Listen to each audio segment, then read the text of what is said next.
Garza. Here. Commissioner Clark Coleman. Here. Vice Chair Kenizik is excused. Chair Dahl. Here. You have a quorum present. Thank you. Next item. Item B, Chairwoman's remarks. I have none. Next item. C, approval of the May 15th, 2024 meeting minutes. I'll move approval, Madam Chair. It's been moved by Commissioner Colleen, supported by Commissioner Garza. All in favor, please say aye. Aye. Anyone opposed? Anyone wish to abstain? Motion passes. Moving to page 2, item D1 under unfinished business, communication from Marcella Cora, Wayne County Legislative Auditor General, forwarding a letter from Plant and Moran on the results of its audit of the county's September 30th, 2023 financial statements and related annual comprehensive financial report. Thank you. Marcy, I'll turn it over to you. Marcy Cora, Auditor General, and Will, you can. Will Hamner, Audit Manager.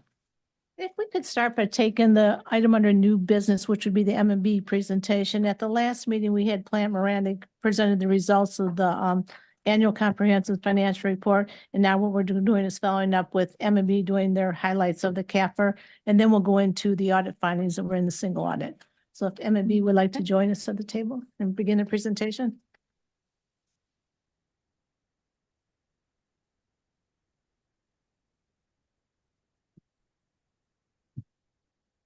Then introduce themselves.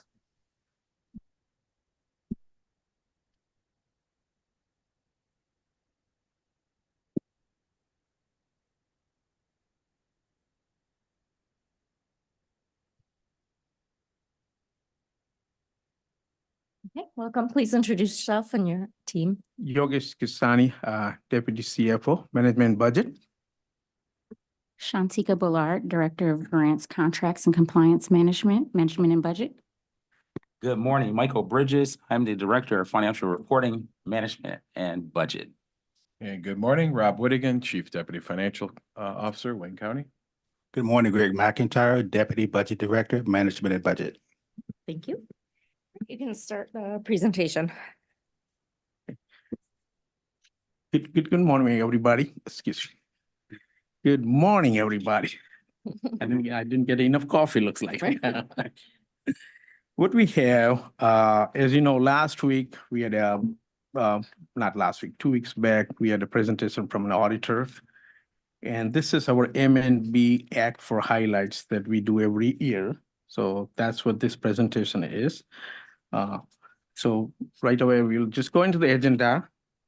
It's going to be like highlights of our fund balance, Act for highlights, debt, ARPA slurve, expectations of 24 budget.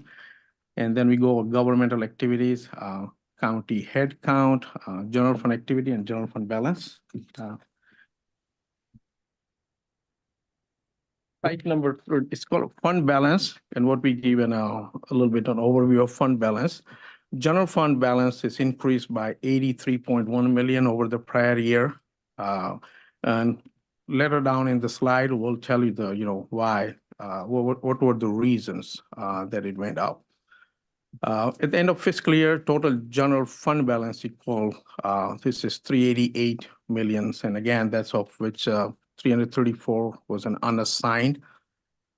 And the third one is a fiscally accounting governmental fund report. And this is our total fund balance, what we are talking about. Rest of the above was a general fund.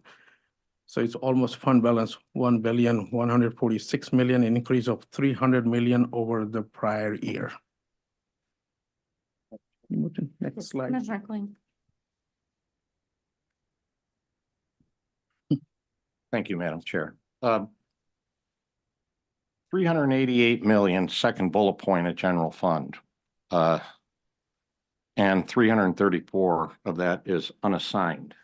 Does that mean that's a balance going forward into the next fiscal year? What does that mean? That is correct. So we're going to start the year this year with a general fund of 334.8. That is correct. And I don't know if you know, just I can check this down. We just got the equalization report recently. What are we expecting for increase in property tax revenues in the coming fiscal year? Somebody have that number right up there? I don't, but last year, I think property tax value did go up by almost $10 million. And I believe so. And I think if budget knows that from assessment report, I think our taxable value did go up quite significantly. It did, yeah. Do you remember the number? No, I don't at this point. I think it was close to the 7% projected coming into this fiscal year. Which translates into, Was that, dollars. about 10 to 12 million, I believe, off the top of my head. That's all. Okay. All right. Thank you, Madam Chair. Thank you. Please proceed. And this is a breakup of our fund balance now. So first was a non-spendable, and I'll just define non-spendable is like sometimes prepaid expenses, inventory, and sometimes interfund payable. Those kind of items are included in there. Restricted, this is part of general fund, restricted fund balance, capital projects and improvements, street and highways, debt service fund, 102 million, health and welfare, and others. So that's the way we get to a restriction of those 361 million. And then assigned fund balance, and this is totally in a governmental activities fund balance. So this is not only a general fund. So assigned committed is a Third Circuit Court, 7.9 million, and another unassigned 333 million. That's the way grand total comes up, 1,146,000. Go to the next slide, please. Madam Chair. Okay. Commissioner Clayton has a question. Thank you. How does something become assigned? We have an assigned fund balance of 414 million. What kind of decision-making process is there to make those dollars assigned? Okay. So I'll explain you in this way. There's a difference between restricted and assigned. Assigned is of an internal body when they put a restriction, like a commissioner's body, not an external restriction. Right. Versus restricted is an external. That is then choices that are made by administration where to assign money? Right. So in this case, assign, I believe so, is an ARPA that we did in a new fund we created, 173 million. So that's part of an assigned balance because that wasn't restricted once we did, whole slur fund. Right. When we had to go through the obligations, and then we use some of the general fund money to cover the expenditures, and then those dollars freed up from a restriction. So that become, when we went to another fund, it became an assigned fund. So there's no external restriction anymore. So a little under half is the, whatever we're calling it now, the slur for the, whatever we're calling the Yeah, Recovery Act dollars. About half of the assigned is that. Right. Because we moved it out of another category to put it here. Correct. So then what's the other 230 million, 240 million then? How does that get assigned? I understand with ARPA. So that's, some of them, we had like excess in general fund. So we moved in health and welfare and some of the debt service funds. So those became an assigned because there's no external restriction in there. I can certainly give you a little bit more detail in the breakup of that assigned. Don't think so. We have here captured that. Right. That assigned. But Okay. these are decisions that are made within administration That's good. of what we're gonna take, a few Right. hundred million just laying out there. Well, we'll put some to this, some to that. These are internal decisions that make it assigned, correct? That's correct. Okay, That's correct. all right, that's what. Yeah. Thank you, Madam Chair. We're going to act for highlights. Next one. And overall general fund revenue, and this is now revenue. We are shifting to revenue from a fund balance. Revenue increased by 60 million, almost a 10% from increase from last year. And as I indicated before, property tax revenue increased almost 10.2 million. Is that question? Property tax revenue, 10.2, charges for services, and this is a 16.5 million, again attributable to we are getting back to COVID-19 pandemic and all other services are getting back to that rate. Some services are going up.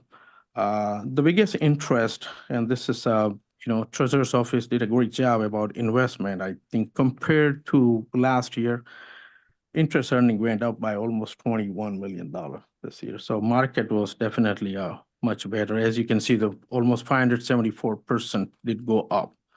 So that definitely helped us out in our general fund. Continuing on Act for highlight, and this is on expenditure side.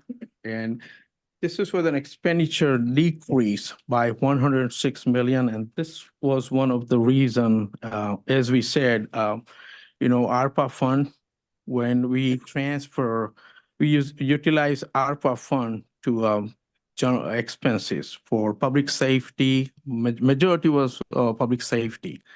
So that's why we had to give a credit to a general fund at this point. So this is the way why expenditure did go down general fund. Obviously, net expenses didn't go up into the ARPA SLURF fund. So we just transfer because we were allowed to do that once commission approved that ARPA transfer. So that's one of the reasons why majority of the expenditures are decreased in general fund because we used the ARPA funding there. Then additionally, and this was the last year too, $32 million, and this is not a new money, but this is, we have used our ERAP, Emergency Rental Assistance Program, and I'm sure a single audit team might have some more information about that, but this is what again, highlights $32 million we received in last year or two. The last bullet is an opioid settlement. And 2 years back it started. And in fact, just received a notice, 31st May, I think we received almost another $5 to $6 million for opioid settlement. And this is going to go for next 20 years. So every time depends on what kind of settlements. There are 6 or 7 or 8 settlements going on throughout the year. So, but we got the all money, majority of this year's money on a 31st May. So the next one is a debt, and this is where we do take a pride. That county is way below our debt limit that we can issue a debt up to a 7.2 billion, but we only have $802 million debt. And just the second bullet, it says what's our bonded debt is. Primarily backed by basically revenue sources of the county. Third bullet is just how much our total debt increased, 2.8 million. And obviously county has been maintaining this, we enjoy the nice A grading from all 3 agencies, which again, we are going to go in next few months, getting ready with the rating agencies and hope to have a much more positive results again, based on our financial statement performance. With that, I would like to turn over to Rob Whittigan for next slides. Thank you. All right, so this slide is kind of a repeat of what you've heard us talk about over the past few months on ARPA SLURF. But again, as Yogesh mentioned, the county has either obligated or spent all of its SLURF dollars, totaling $339 million. That was our total award. Approximately half of that, or $159.9 million, that's what you know as batch 1 and 2 projects. Those are ongoing ARPA SLURF U.S. Treasury regulated grant dollars. And the other approximately half, or $179.9 million, that's what you were speaking of earlier, Commissioner. And those represent the SLURF dollars that were used in the revenue expenditure category. And those are the freed up dollars that we put in the Special Capital Projects Fund 499. Those dollars are no longer tied to U.S. Treasury rules and regulations. Covers it for SLURF. I'm going to hand it over, I think, next slide, Greg, to talk about the FY24 budget. Okay, thank you. This next slide, just a brief synopsis of the 24 budget data. The general fund budget totals $437.1 million, which is an increase of $99.2 million from the adopted budget, of which $474.5 million, or 64%, is from general fund, general purpose, and the remaining $262.6 million, or 36%, is from non-general fund, general purpose. The county has about $474.5 million in general fund, general purpose.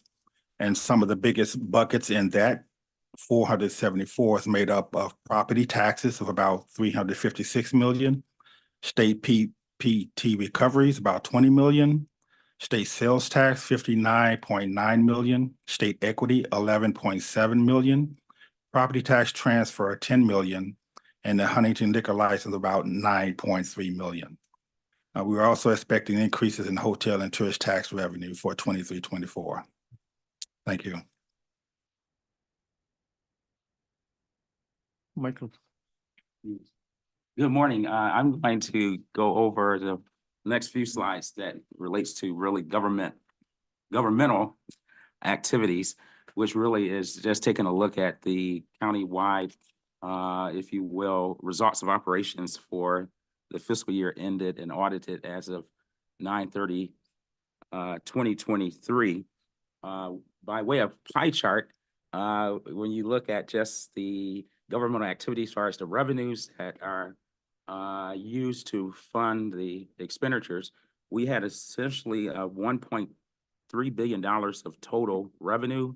When you look at all of the sources, in terms of looking at the slices of the pie, the biggest portion of the pie in terms of our source of revenue would come from operating, or came from, I should say, operating grants, essentially about $500 million. That represents 40%.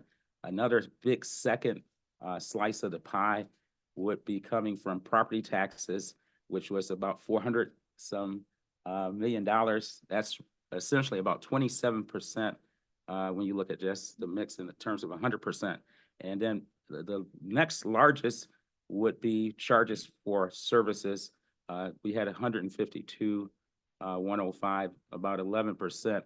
If we can go to the next slide, if we can look at the flip side of our operations, the expenses, I would like to just point out that there's four large, I think this is the head count.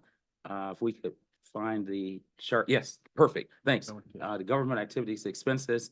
This in similar fashion, we look at the health and welfare, which would be colored like a light blue. That's 24% of the governmental expenses that we incurred for 9/30/2023.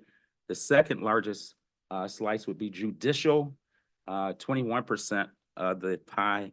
And then if we look at general government, that's about 20%. And I would say the next big piece of the pie would be the highway, streets, basically Act 51 for our roads. So that, in a nutshell, gives you the landscape of just what our results were as far as our expenses. Now, if you could go to the next slide regarding headcount, just as a snapshot, as of the last day of the county's fiscal year, what we're presenting here by county department, we're showing you the actual FTEs, full-time equivalents of field positions. We landed at 2,807. And when you contrast that with the budgeted positions for the year, which was 4,037, leaving a variance vacancies, if you will, unfilled positions of 1,230. And one of the things that we wanted to point out is during the fiscal year of 9/30/2023, there were some new departments that were established as part of the reorg. One would be facility maintenance and planning department, and then also the juvenile and youth services that became its own department. And with those departments being set up, some of the FTEs actually came from or affected, if you will, the sheriff office, as well as Department of Public Works. Commissioner Public Colleen, Services, I should say Department of Public Services. Sorry about that. Commissioner Colleen has a question. Thank you, Madam Chair. We budgeted for 1,065 folks in the sheriff's office and we only have 123 actually working there. Well, one of the things, so, Commissioner Colleen, Yeah. is it's a little bit distorted because again, during the year, where you see the juvenile and youth services, the 493, for example, as far as the actual, many of those FTEs actually shifted from the sheriff's office. So it kind of affected the comparing apples to apples or oranges to oranges, so to speak. They were actually no longer being paid through the sheriff's budget, but being paid through juvenile and youth services. I know we had to do a lot in juvenile. But I do believe we have more than 123 people drawing a paycheck from the Wayne County Sheriff's Office. I would think so. I would guess. So can we get Yeah, can we get an updated on that? Yeah, Yes, because not that long from now, we're going to be looking at next year's budget. yes. So to have these numbers where, We'll revisit this mix. Yeah. Make sure that. yeah, please do. This is, Okay, sure. I mean, Yes, one of the big issues we have, right? yes, Is hiring enough people. So Yes. I just want to have accurate numbers yes, yes. when it yes, comes to my decision making. Yes, yeah, somewhere along the way. Thank you. Things kind of felt off kilter. Okay. In I'll look total, for it. I'm comfortable to say that in total, in terms of just the total FTEs, those numbers are accurate, but as you've Yeah. pointed out, Commissioner Colleen, Where they are. yes, Yeah. thanks so Okay. much for that. Thank you. You're welcome. If we can go to the next slide. The next slide is more of a financial statement presentation. Yogesh covered in a narrative way the highlights for the revenues as well as the expenditures. What you're looking at now is just from a financial statement presentation. We're showing you the results of operations for fiscal year ended 2023, comparing that to fiscal year 2022. And then you'll see the dollar change as well as the percentage change. I won't bore you with the explanations. We've already talked about property taxes, and Yogesh did a job of explaining the decrease in expenses because of the shifting or utilizing of some of our ARPA funds. But this gives you a visual financial statement view of how the numbers were reported.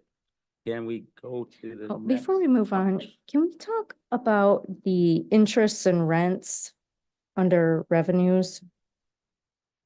There's quite a difference between 2022 and 2023.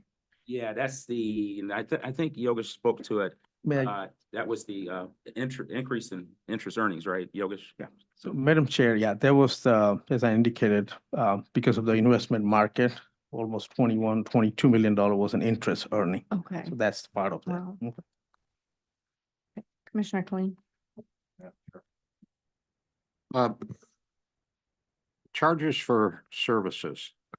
Can you give us a ledger or something? What is all included in charges for services? Because that's different than license and permits, right? People have to be permitted to do things in the county. But charges for services, can we get a rundown on what those are? Just, the ledger or whatever? Yes, we will provide that so that way you can actually see the breakdown of what those Yeah, services are. love to see it. Thank you. Does that include like parks permits, or would that be under licenses and permits? I believe that would be under license and permits, but Okay. we'll make sure that we Yeah. provide a clear distinction.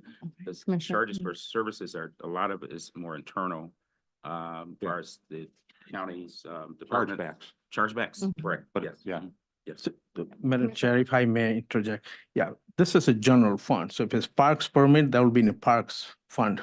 So this is just a general fund. Oh, Okay. Mhm. oh, right. Yeah. Thank you, thank you. And would that, thank you, Madam Chair, would that also be true of things like you know, we have to inspect swimming pools, we have to inspect restaurants. Is that included under charges for services? There should be a part of license and permit. Some of them are under Okay. health and, yeah, under Well, health. and okay. management. I'll just Mhm. wait for a little ledger and see what's Sure. in. It should be. Thank you. Thank you, Madam Chair. Any more questions on this particular slide? Okay, and the last slide that I would like to show you is more for a 5-year trend. As Yoga started off, communicating, we have a healthy, fund balance, that we ended with in 2023. And when you look back to the prior 4 years, we've been steadily, really improving our fund balance along the way. So this just gives you a, picture of just year ended as audited, 4 years of the fund balance by category. That's all I have, Yogesh, for. Thank you, Michael. And the last slide, this is where what the administration is, taking key initiative and what are the other challenges for us. So basically, we started policy and procedures updating with a revision, and particularly, as you know, we have a monumental task of implementing a new ERP system, which includes HCM, human capital management, finance, as well as a budgeting module. And we are going to go live with the phase approach, right? So in July, August, we are going with the HCM, then going to be a finance module in around April of 2025, and then later on a budget. So along with that, again, this is going to be a cloud system, which will offer a lot of latest technology, and we're trying to align some of our procedures along with that.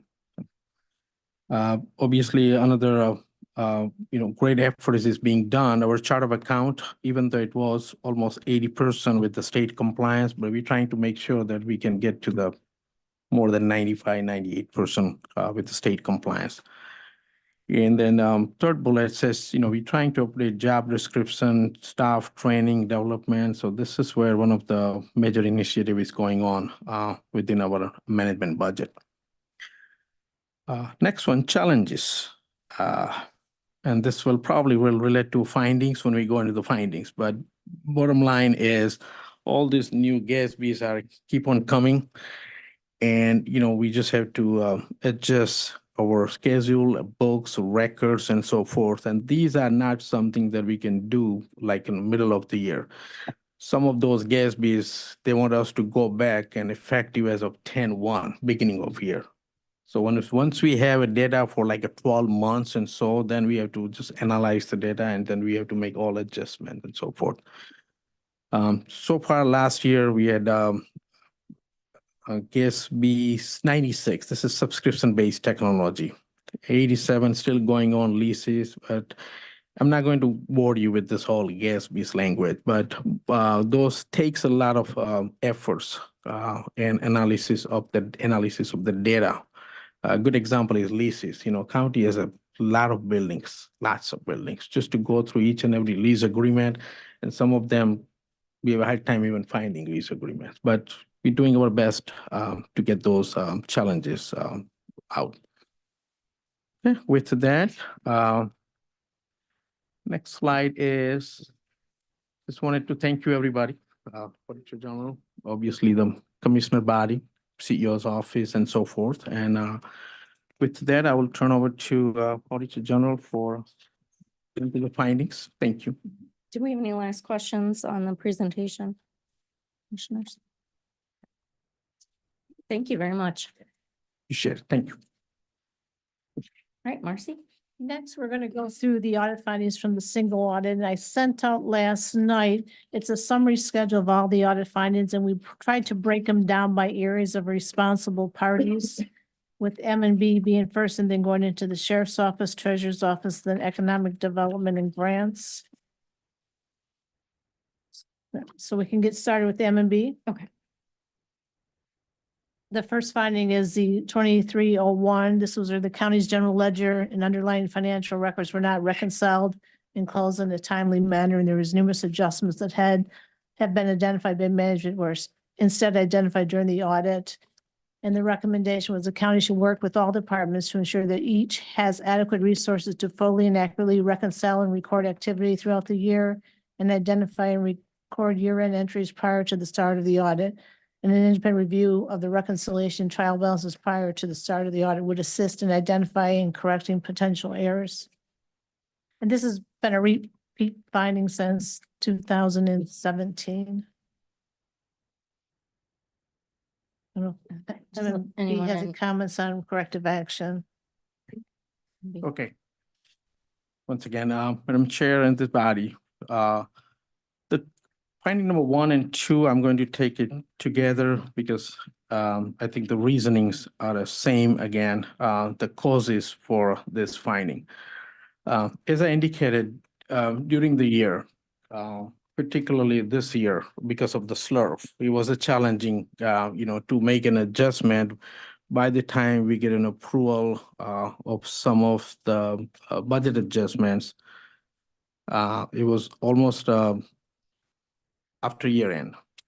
Now, that was just this year's on an exception, but overall, if we really look at that, our retirement valuation, by the time retirement gets done, their financial statement, we'll have to make an adjustment. So that's again in around November or December, our OPEB valuation comes, which is around December or January. So all those requires an adjustment continuously at the year end. And this is something we just can't do by September 30th and so, because those are driven by our actuarial report. And again, same as I don't want to get my broken record, but all other GASBs that we need analysis of cash balances, leases, others. So all those things, all those things needs to be analyzed pretty much after the year end. So certain things I would say I call it an inherent our process risk. They're always going to be there. Hopefully with this new system, everything is in online. We might be able to track it in a timely, and hopefully that time will, degrade from 4 months to 2 months or so at this point. But these two are findings basically is related to those kind of an operational challenges. Okay, so these are only issues that you face during year end. This isn't a month end issue. So again, these are, when I say month end, we can always close. County is following, or MNB is following our schedule of monthly close. We can do a monthly close, like 10th business day. We are closing that. We are following perfect schedule. But then, so the billings hasn't been done, some of the data that we haven't received from different offices, right? So they have their own different challenges. By the time we get there and we try to analyze 6-month data, 9 months data, and when we look at that, we communicate with our offices and say, okay, look at these numbers, what we budgeted versus what's an actual is, right? So that's the exercise that we are trying to do. And obviously 9 months, June end, we are going to perform this again. And just to alert everybody and say, well, budgeted was so-and-so number, how come we are this low, right? Same side on expenditure too, if somebody's an over, we're trying to do that. But all other adjustment, as I mentioned, which is controlled by like third-party valuations, and those are all done at the year end. So mainly this findings is related to basically throughout the year as well as an year end. Commissioner Coon. Yeah. Thank you, Madam Chair. I'm going to ask the Auditor General, and I'm on 2023-01. And the condition is described that there were a lot of adjustments that the external auditors. Could you characterize? Because this is a material weakness. We've got our hierarchy of mortal sin, venial sin, whatever. Material weakness is kind of at the bottom of the pile as being the least dangerous. Material weakness would be the highest. The highest, it goes the other way. Mhm. Control deficiencies are the lowest then? Correct. So, can you characterize the kind of adjustments that were made? This might be something that Yogesh could provide more information on this because the external auditors are the one that made the adjustments and I don't have a list of those adjustments. Okay. But I'm just looking, I don't want to go through them in gory detail, but just kind of characterize them. Because I want to get a sense of really how dangerous this is. I mean, Commissioner Clean, we certainly can provide the list of the year-end adjustment. Some of them are common, as I said, related to the third-party evaluation, but this year is particularly because of some of the slurf and new GASBs that were pose a different challenge. So thus, again, what's our understanding was, and we started working with the auditor in very earlier stage about this new GASB. But again, that's a new one, so they probably have a second or third government that they are doing this all new GASBs. Comes back, we thought we are good, and then comes back after 15 days. Oh, here's a new adjustment that we need to adjust. So those kind of, volume really went high this year. Okay, well, that was the last fiscal year. This is a repeat finding since 2018. So, what's the underlying issue that we can't get this material weakness out of our audits? Okay, that's a good question. And again, I said every year there's a few GASBs are coming. Some of them, as I said, related to evaluation, adjustments, those kind of things. But every year there are some GASBs coming. Hopefully this year, I do not believe any major GASBs is there, and hopefully we'll try to tackle this, and hopefully it doesn't appear in the repeat column at this point. If I understand it correctly, and I'll jump in before the Auditor General, it's probably not 100%, but what we're looking at here are issues dealing with how to comply with new GASB pronouncements, and how are we going to do this in our books, and that is an accurate characterization for this finding? That's correct, Commissioner Clean, yes. Okay, thank you, Madam Chair. If I could just add too, I believe this finding, we're probably always going to have adjustments that have to be made, but hopefully with more resources and a new system in place that will help some of this, it might be able to reduce the number of adjustments. I agree with you. Okay, all right, sounds good. Thank you, Audit. And since I think you always talked about 1 and 2, we took them together. I'm just Yeah. going to move on to 3. This is also a repeat finding. This entails several items because this was compliance with laws and regulations. Some of the instances where the county had not quantified the amount to be escheated to the state of Michigan and therefore has not escheated the required items at September 30th. Expenditures exceeded budget amounts in certain expenditure groups within the general fund, roads fund, and multiple non-major governmental funds. Original budget and amended budgets for the Victim Witness Fund and CDBG Fund would have resulted in projected fund deficits as presented in other supplemental information. Building Authority Special Revenue Fund did not adopt a budget, and the county encouraged costs before year end, but did not amend the budget until after year end, which resulted in expenditures of fund that were not budgeted for. And the recommendation is county implement a process that identifies specific individuals for identifying and monitoring applicable compliance requirements throughout the year. In addition, the county should file a voluntary disclosure agreement when submitting achievement to the state.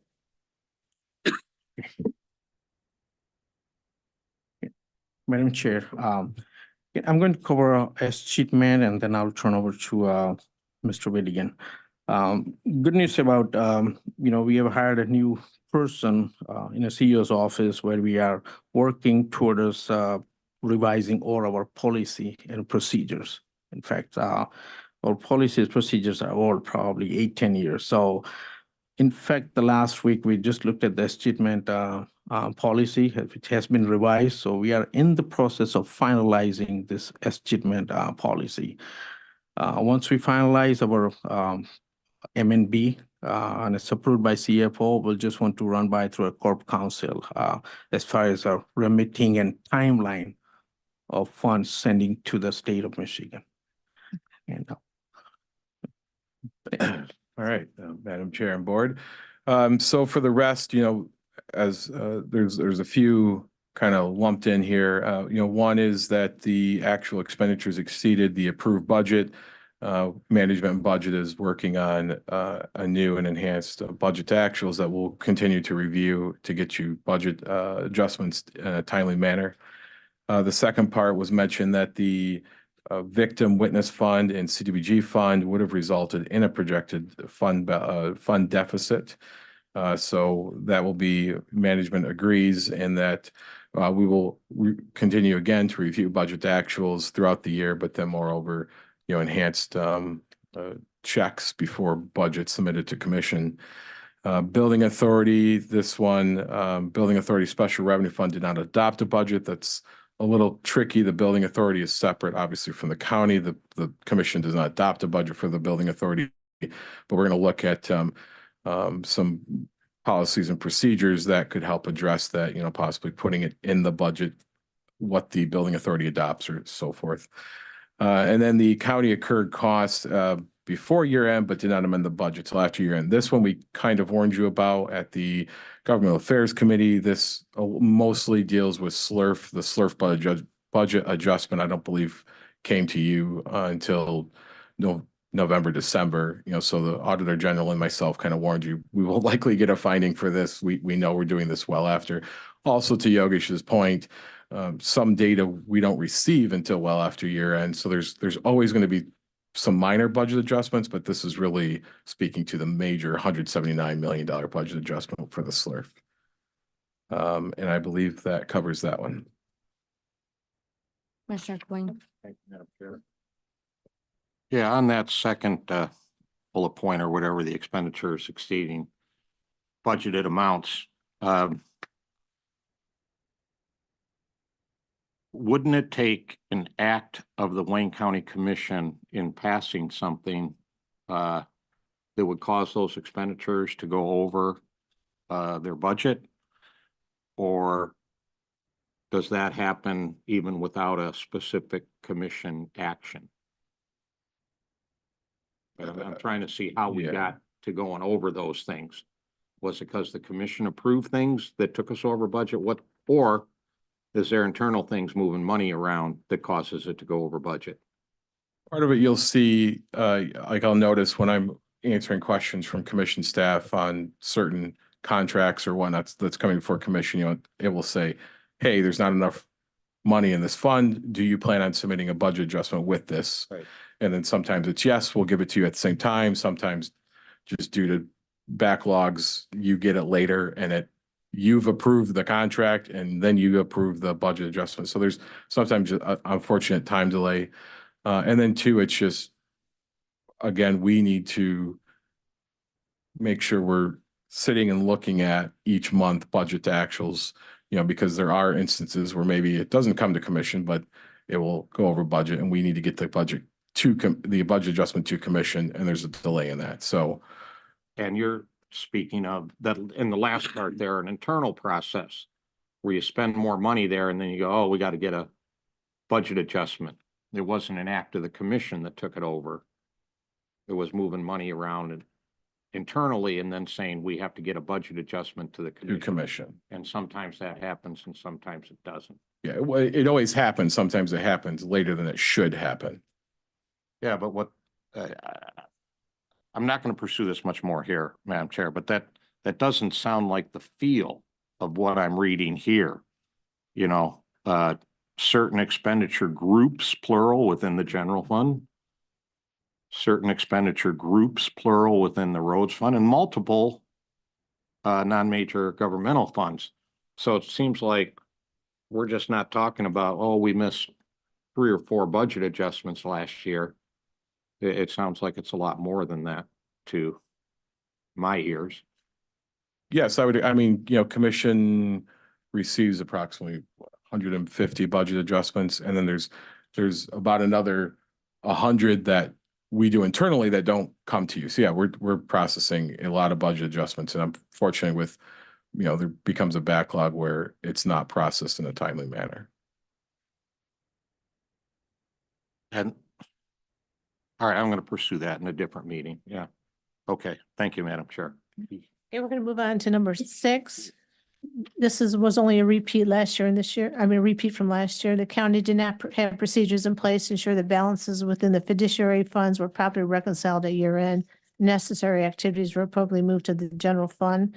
The recommendation was the county should develop a process to ensure the balances within the fiduciary funds are reconciled timely and accurately. Year-end process for adjusting fiduciary activities and moving certain items to the general fund should be simplified with a focus on achieving proper end results. Michael, do you want to? Sure, yes. As Yogesh was speaking about these GASPs, governmental accounting standard procedures that we have to actually implement. One of the GASPs, which really directly affects this finding, was called GASP 84, which we implemented, I believe it was 3 years ago. And because that GASP does require the county to make sure as of its year end that it presents its fiduciary activity accurately. In order to do that, it's a challenge, and we only are able to do it at year end at this point in time with our current system, and hopefully with our migration over to the new Oracle Fusion, we'll be able to capture the activity that we need. So by the time Plant Moran comes to do the audit, we're in that process of pulling together the updates for each fiscal year. And of course, when Plant is ready to look at that information, we don't have it all together. And so that's really what's going on here. By the time the audit is completed, we did what we needed to do. It's just, and I'll give you an example, like for instance, a large lion's share of what we report for fiduciary is coming from the clerk's office. Most of what the clerk does is primarily fiduciary related, but they don't have a system, and our current JD Edwards system doesn't allow them to properly give us all of the detail that we need. And it's not until we get to the end of the year where we begin to get an update, and it takes time. And again, we're hopeful that once we migrate over to the Oracle system, we'll be able to capture the activity on an ongoing basis, but it's not until the end of the year that we're able to do this. So it's a repeat finding. The next one is number 9. It's, this is not a repeat finding. The county did not have sufficient process in place to ensure all expenditures recorded in the proper fiscal year based on the underlying goods received and services performed. And the recommendation is the county should develop a process, ensure appropriate controls are in place to prevent expenditures from being recorded in the incorrect period. Yes, so thank goodness this is a new finding this year, and I can assure you this is not going to be there next year. One of the reason is in this finding is, and again, as you know, our business model has changed for last 10 years. If you really look at that, and this is particularly related to 2 offices that they wanted to pay a subscription. And obviously, when you are getting a significant discount signing a 2 to 3 years contract, they just went ahead and signed it, not realizing that you cannot charge all the expenditures in 1 year. You have to spread out 3 years. So that was, I think, 2 offices that we talked about. But when this came up, again, auditor wanted to, extend their testing. But again, team Michael and the team really worked hard. We give them a confidence that this is only isolated incidents with 1 or 2 or 6 or 7 items were there. And we checked it throughout our records. So obviously, this is not going to be there next year because we started, we re-engineering our process to make sure we are looking at the year-end invoices to make sure that pertains to that particular fiscal year and not the future years. Thank you. The next findings are related to the sheriff's office and the treasurer's office, so we can have them join us on the team. I think M&B can probably stay too, because I think M&B overall has all of them. Do we have anyone for the sheriff's office, treasurer's office? Please join us.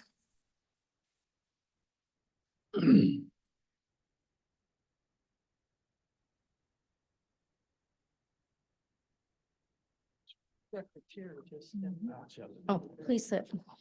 What I think. Do we need an extra chair?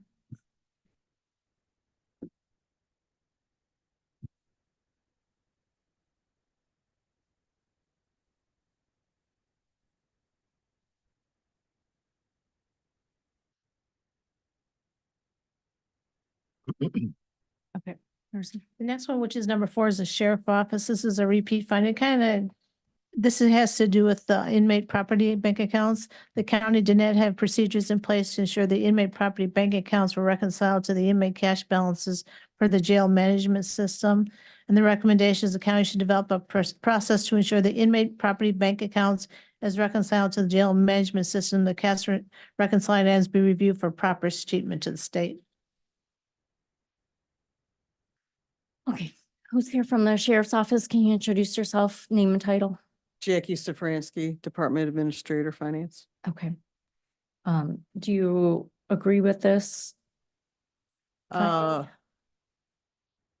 whole text is not totally accurate, but for the most part, we have done an overhaul of how we are recording all of the inmate monies. We have established a reconciliation that has been reviewed by Management and Budget and the Treasurer's Office. I'm not sure if anybody from Auditor General has looked at it, but I think they have. And we did review it with Tyler Luce from Plant Moran, and he seemed to be accepting of it. However, this all wasn't done by September 30th. So, which is the reason why there's a finding, in my opinion.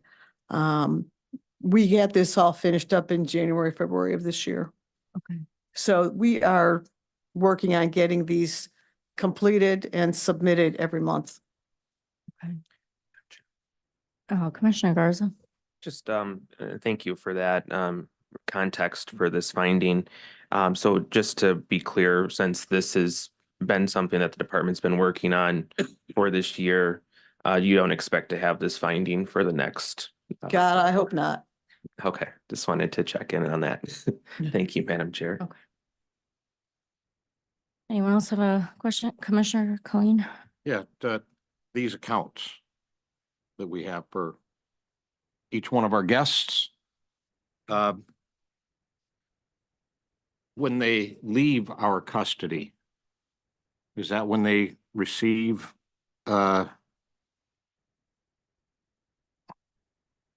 what do you want to call these? Like their cash balances? Their account balance? Yeah, What happens is depending on where the inmate is going, if they're getting released Yeah. out to the street, total freedom, they get a debit card with their inmate account balance on it. If they're going to MDOC prison or another agency, a check is sent to that agency or to MDOC for that person's account balance. They And do then- not get the physical check and then themselves. MDOC keeps it in an account for them Correct. whenever they leave. Now, Correct. this has been an ongoing issue. This is the, 4 or 5 years of 4 repeat findings after the initial. And going back in time a little bit, we always had problems with the commissary. Is this involved with commissary at all? Not exactly. The inmate uses their money in their account to purchase commissary items. Yeah. But it's not intertwined with the commissary in There's any other been- way. Going back in time, there's been issues with the commissary as well. Well, Uh, the commissary has been privatized Yeah. for several years, and we haven't really had issues with the commissary since that change and privatization took place in 2015. What I'm pointing out here is keeping track of the money of the individuals that are in our custody has been an issue. Maybe the privatization of the commissary did it, but now, and what I'm concerned about is people leaving our custody and not being fully, compensated for what their real balances are. So if we're having a trouble reconciling balances to whatever the jail inmate system is, to me, that is like people can get shorted in that system then. Commissioner Colleen, I don't know that has been a finding, or Marcy, can you speak on Well, I'm that? not That suggesting the it was a actual finding. balance is incorrect of what they are owed?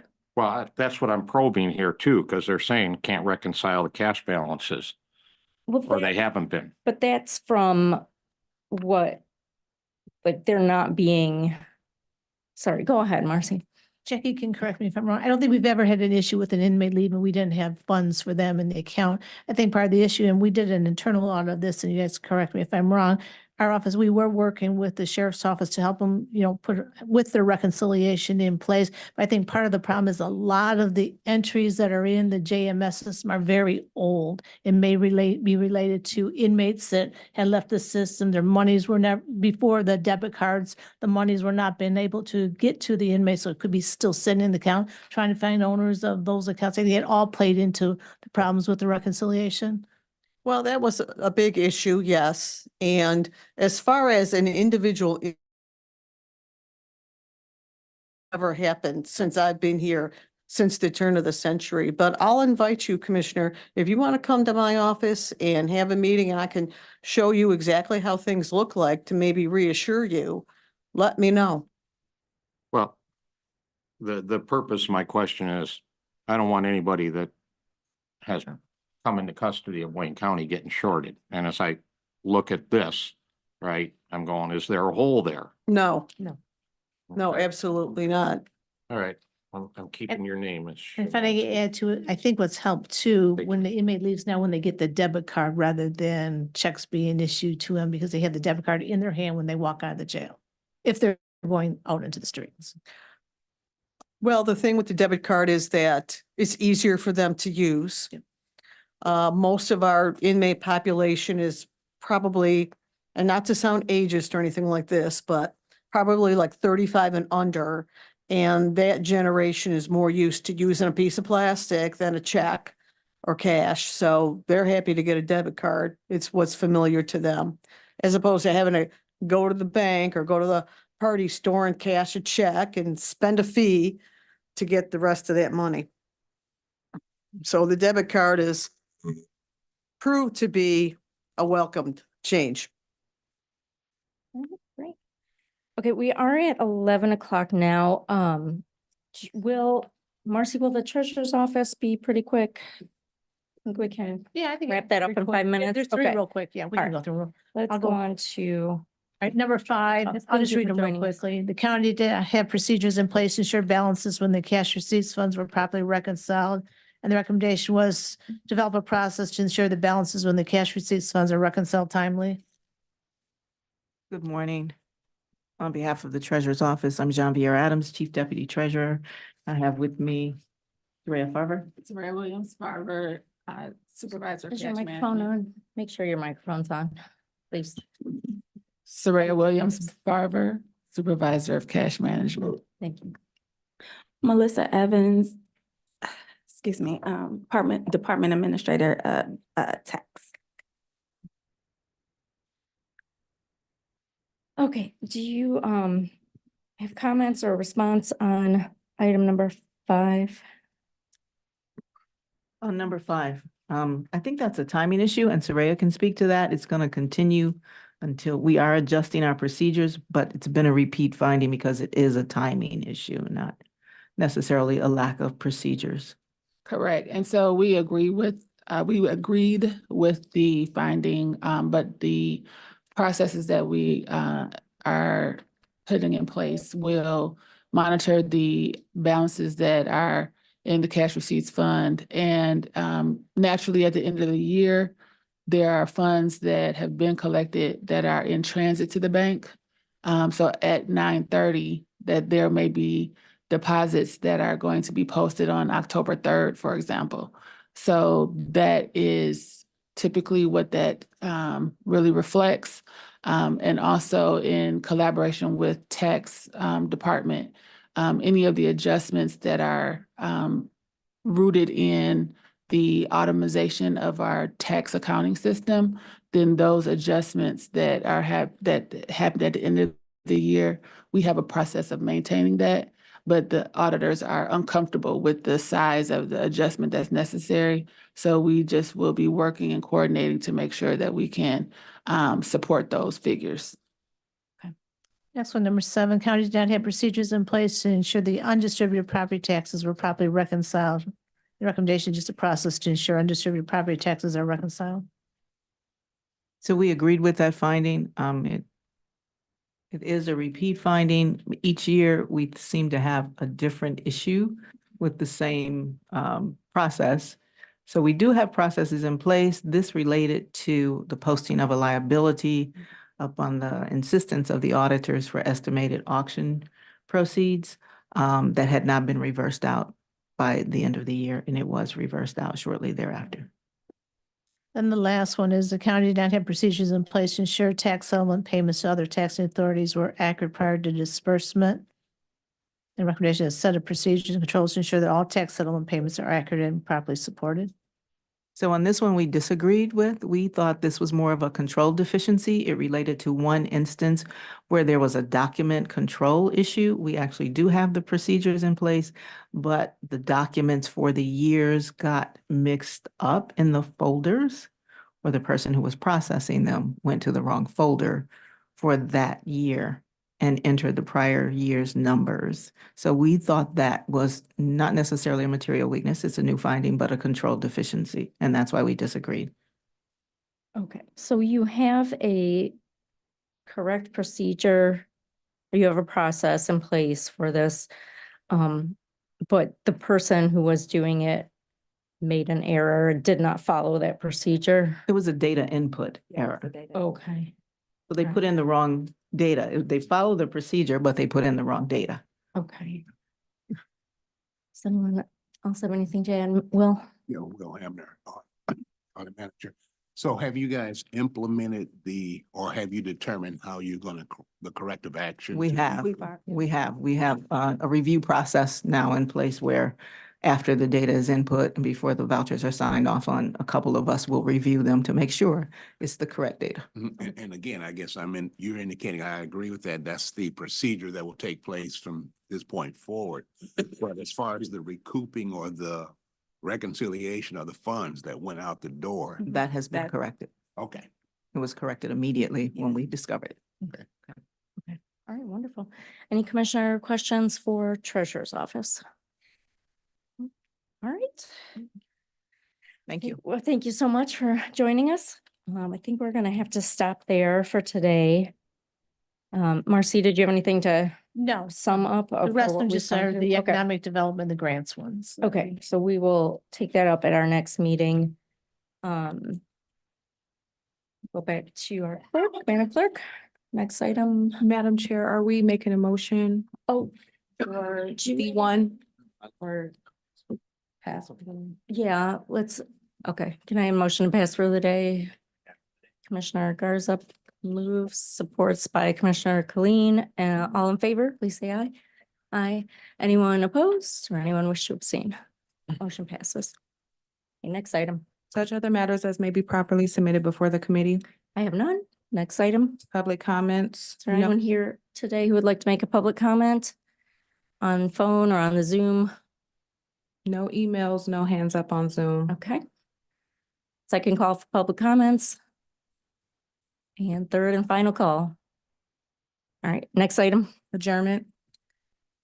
It's been moved by Commissioner Garza.